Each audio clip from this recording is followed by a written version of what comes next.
Hello दोस्तों, राधे राधे। स्वागत है आपके अपने YouTube चैनल आर्यन ज्ञान उदय कोचिंग सेंटर में। उम्मीद करता हूँ सभी लोग मस्त होंगे, स्वस्थ होंगे। क्लियर। तो आपको क्लास 10 के न्यू एनसीईआरटी बुक से जितना भी क्वेश्चन पर्सनाली 1.1 से लेकर के अभी दो चर वाले रैखिक समीकरण पर्सनाली 3.2 तक अभी जो चलने जा रहा है, तो उम्मीद करता हूँ कि किसी क्वेश्चन में आपको थोड़ा सा भी डाउट नहीं रहा होगा। अगर आपको किसी चीज को लेकर डाउट है, आप हमसे कमेंट बॉक्स में पूछ सकते हैं। क्लियर। तो जितने भी हैं पढ़ने वाले बच्चे हैं, न्यू सिलेबस में जो क्लास 10 में न्यू आए हैं, वो न्यू एनसीईआरटी बुक को परचेज कर लें, क्योंकि सारा पेपर आप लोग को उसी में से बनाया जाएगा। क्लियर।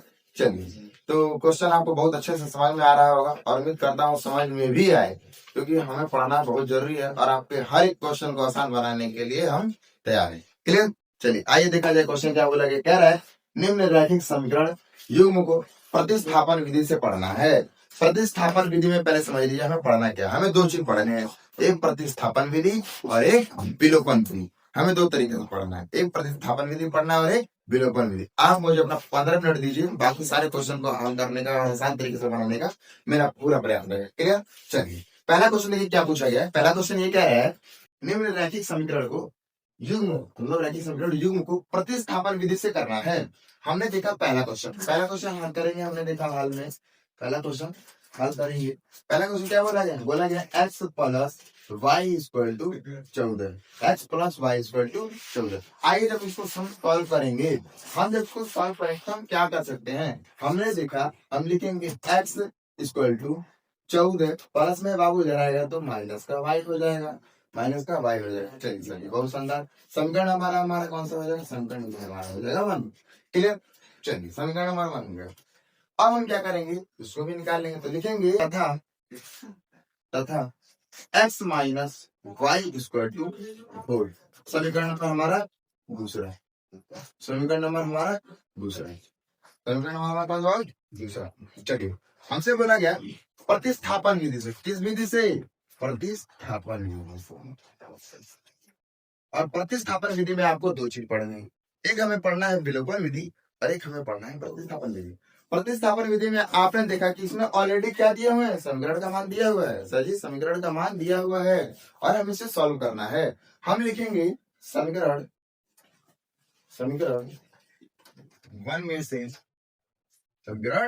वन में से सॉरी थोड़ा सा मिस्टेक दिख रहा है, मैं अच्छे से लिख देता हूं। समीकरण 1 में से समीकरण 2 में किसका, x का मान रखने पर चलिए x का मान रखने पर सही रखते हैं।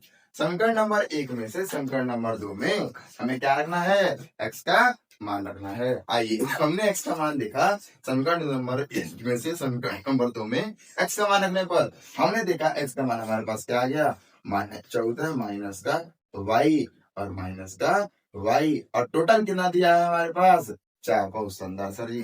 चलिए आइए देखते हैं। हमने देखा 14 का हमारे पास 14 हो गया, माइनस माइनस प्लस का हमारे पास 2y इक्वल टू कितना 4।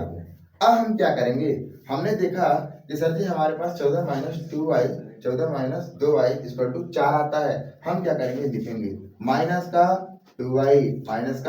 2y और हमने देखा कि यहाँ जो मिलता है हमारा 4, हमारा क्या होता है 4 और प्लस में है तो माइनस कितना हो जाएगा 14 हो जाएगा। बहुत शानदार। चलिए हम क्या करेंगे 2y 14 में से 4 गया तो हमारा बचा माइनस का 10। अब हम क्या करेंगे, माइनस से माइनस क्या कर देंगे, काट देंगे। तो यहाँ काट लीजिए 4, वहां बटे में काट लीजिए। क्लियर। तो हमारे पास मिलता है y इक्वल टू 10/2। चलिए 2 बचे 10। बहुत शानदार। सर जी आपने y की वैल्यू 5 निकाल दिया, कितना y की वैल्यू 5 निकाल दिया। क्लियर।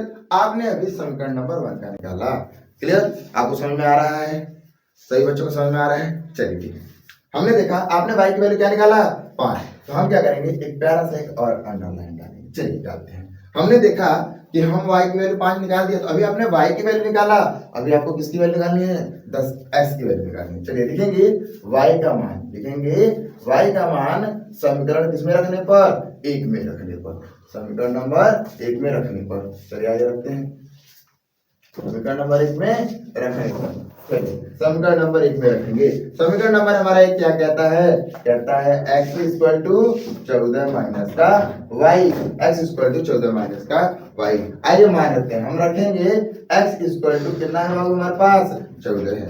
सर जी हमारे पास कितना है 14 है, और y की वैल्यू हमारे पास माइनस का 5। बहुत शानदार। चलिए हम क्या करेंगे, 14 में 5 घटा देंगे, कितना बचेगा 9 बचेगा। बहुत शानदार। आपने क्या निकाला, y की वैल्यू 5 निकाल दिया और s की वैल्यू क्या निकाल लिया 9 निकाल लिया। वन शॉट में आपका वन आंसर क्लियर। उम्मीद करता हूँ बहुत अच्छे से क्वेश्चन आपको समझ में आया होगा। आप इसके स्क्रीनशॉट ले लीजिए, ठीक है।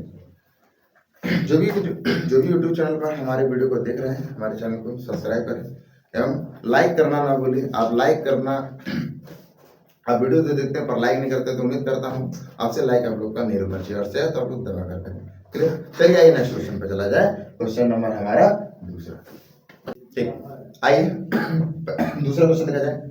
पहला क्वेश्चन उम्मीद करता हूँ बहुत अच्छे समझ में आया होगा आपको। आइए दूसरा क्वेश्चन दिखाइए। दूसरा क्वेश्चन क्या कह रहा है, दूसरा क्वेश्चन कह रहा है s minus t equal to 3। चलिए हम जो सॉल्व करेंगे, हमने देखा s minus t equal to 3 है। हमने क्या कर लिया 3 कर लिया। हम क्या करेंगे s की वैल्यू निकालेंगे, तो लिखेंगे s इक्वल टू, हम लिख सकते हैं t माइनस का 3, चाहे आप 3 माइनस प्लस का t लिख सकते हैं, क्योंकि माइनस माइनस में से इधर आएगा कितना हो जाएगा प्लस में। समीकरण नंबर हमारा कौन सा हो जाएगा, समीकरण नंबर हमारा 1 हो जाएगा। चलिए ठीक है, क्लियर। हमने देखा कि हमारे पास क्या मिला है, दूसरा मिला है s upon 3 plus t upon 2 equal to 6। Clear. चलिए इतना मिला। हम लिखेंगे समीकरण कोई नहीं अभी हो जाएगा, समीकरण नंबर 2।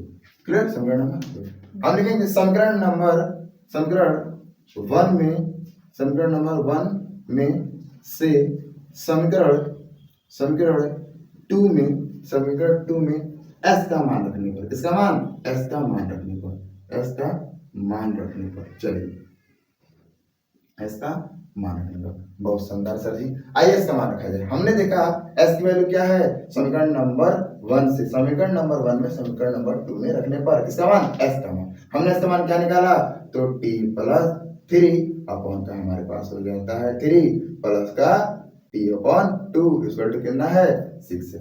आइए हमने क्या किया, इन दोनों जब हम एलसीएम निकालेंगे तो 3 दूना 6 हो जाएगा, 2 तिहाई 6 यानी ऊपर हो जाएगा हमारे पास 2t प्लस 3 दूना 6, 3 दूना 6 यानी ऊपर भी हो जाएगा, 3 दूना 6 तो ऊपर कितना बचा 2, तो 3 दूना 6 यहाँ पे 6 हो जाएगा, प्लस का प्लस 2 तिहाई 6 तो ऊपर हो जाएगा 3t इक्वल टू हमारे पास बचता है 6। आइए हम इसे जोड़ लेते हैं, 3 2 5 यानी हो जाएगा 5t प्लस का 6, 5t प्लस का 6 अपॉन 6 इक्वल टू 6। क्लियर। हम क्या करेंगे, इसका गुणा इसमें कर लेंगे, तो हमारे पास मिलेगा 5t प्लस का 6 और 6 6 के 36, 6 6 के 36। इसके नीचे आपको नहीं दिखाई देगा, तो मैं थोड़ा सा इधर सॉल्व कर देता हूँ। आइए इधर सॉल्व कर लेते हैं। इधर सॉल्व करेंगे तो हमारे पास क्या मिल गया, हमारे पास मिल गया 5t प्लस का 6 अपॉन 36। हम क्या करेंगे, हमने देखा 5t की वैल्यू फाइंड करेंगे, तो हम क्या करेंगे 36 और प्लस में किधर में आ जाएगा माइनस में। बहुत शानदार सर जी, माइनस में आएगा। आइए हम लोग देख लेते हैं, 5t इक्वल टू कितना बचेगा हमारे पास 30 बचेगा, कितना बचेगा 30। अब हमें किसकी वैल्यू निकालनी है, 30 की, t की वैल्यू निकालनी है। t की वैल्यू फाइंड करेंगे तो कितना आ जाएगा 30/5, 5 6 के 30 यानी t की वैल्यू हमारे पास आ गई 6। बहुत शानदार सर जी, t की वैल्यू 6 आ गई। चलिए आइए सर अब आगे देखते हैं। हमने देखा आगे हमसे क्या पूछा गया, आपने t की वैल्यू फाइंड की, अभी आपको किसकी वैल्यू फाइंड करनी है, s की वैल्यू फाइंड करनी है। अभी आपको किसकी वैल्यू फाइंड करनी है, s की वैल्यू फाइंड करनी है। तो हम क्या करेंगे, लिखेंगे इक्वेशन नंबर 2, समीकरण 1 में, समीकरण किसमें बाबू 1 में t का मान रखने पर,